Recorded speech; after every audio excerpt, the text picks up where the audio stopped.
di Dusun Wonokromo, Kelurahan Wonokromo, Pleret, Bantul, Yogyakarta, merupakan wilayah yang kental akan sejarah perkembangan Islam di masa lampau. Di antaranya tempat dikembangkannya Tharekat Satoriyah oleh Syekh Abdul Rauf di abad ke-18 atau 200 tahun silam, yang kemudian beliau wafat dan dimakamkan di tempat tersebut. Ajaran Tharekat ini kemudian berkembang ke berbagai wilayah di tanah air setelah disebarkan dua orang muridnya, yakni Kiai Romli yang wilayah awalnya di Kriloyo, Imogiri, dan Kiai Khalil yang awalnya wilayahnya di Jajaran Purworejo, sebelum akhirnya sebesar saat ini puluhan ribu pengikut di tanah Jawa. Disinilah letak Masjid Patok Negoro Takwa Wonokromo.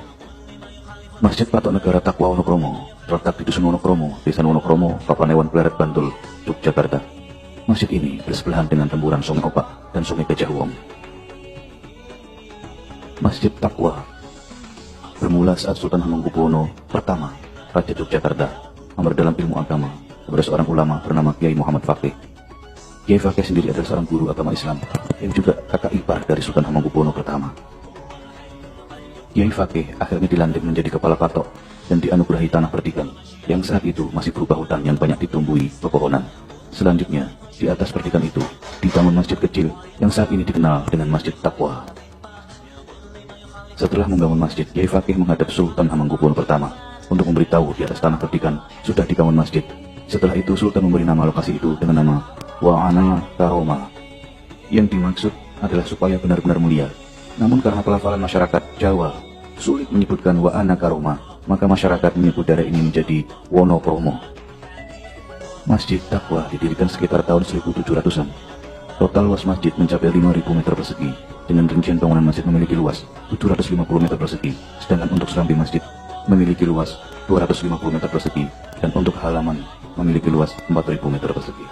Kekayaan sejarah di Wonokromo ini juga terdapat makam Kiai Khalil yang satu area dengan makam Syekh Abdul Rauf. Kiai Khalil merupakan guru dari Kiai Hasyim Asy'ari, pendiri NU, juga pendiri Muhammadiyah, yaitu Kiai Ahmad Dahlan. Makam gurunya ada di sini, Kiai Khalil. Nanti kita akan lihat pada saat kita ziarah, makamnya menyatu dengan masyarakat sekitar di daerah Masjid Takwa. Syekh Abdul Rauf adalah penyebar awal Tharekat Satoriyah di wilayah Mataram, Yogyakarta pada era 1800-an. Sebagai ulama berpengaruh di Kesultanan Mataram dan sebagai penasihat raja dan pangeran Mataram, juga bagi kalangan para santri. Di antara muridnya yang paling menonjol yang kemudian ditunjuk menjadi mursyid adalah Kiai Haji Romli Kriloyo Imogiri, Bantul, Yogyakarta. Syekh Abdul Rauf Wonokromo memiliki jalur kemursyidhan dua jalur. Jalur pertama dari Datuk Kiai Haji Asy'ari Kaliwungu, Rah Sunan Amangkurat I Mataram, Syekh Muhammad Asy'ad, Syekh Syahid Thohir Madani, Syekh Ibrahim Thohir, terus sampai guru Satoriyah, kemudian sampai Nabi Muhammad SAW melalui Sayyidina Ali bin Abi Thalib. Inilah jalur pertama.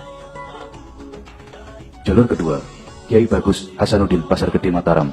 Beliau ini cucu Syekh Muhyi Pamijahan yang menjadi ulama dan penasihat Kesuhunan Surakarta pada era tahun 1700-an. Kiai Emas Muhammad Syafa'i Sofarwadi, Kiai Emas Bagus Muhammad Muhyiddin Sofarwadi, terus sampai pada datuknya Syekh Muhyi Pamijahan.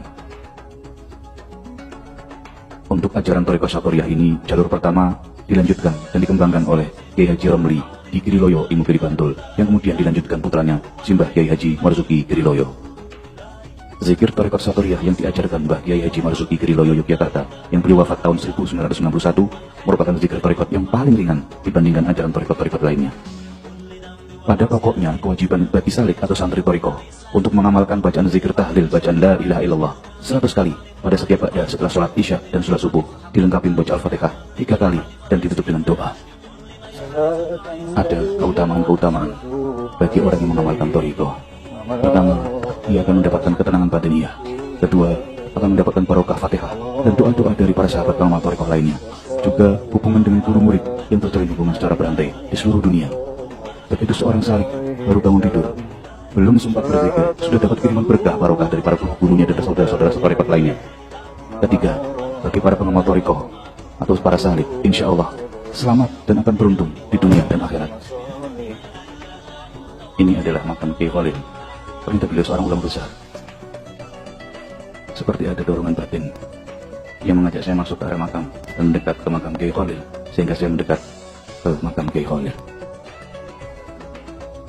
Saya pun uluk salam, baca Al-Fatihah dan beberapa ayat serta sholawat yang kami hadiahkan kepada beliau.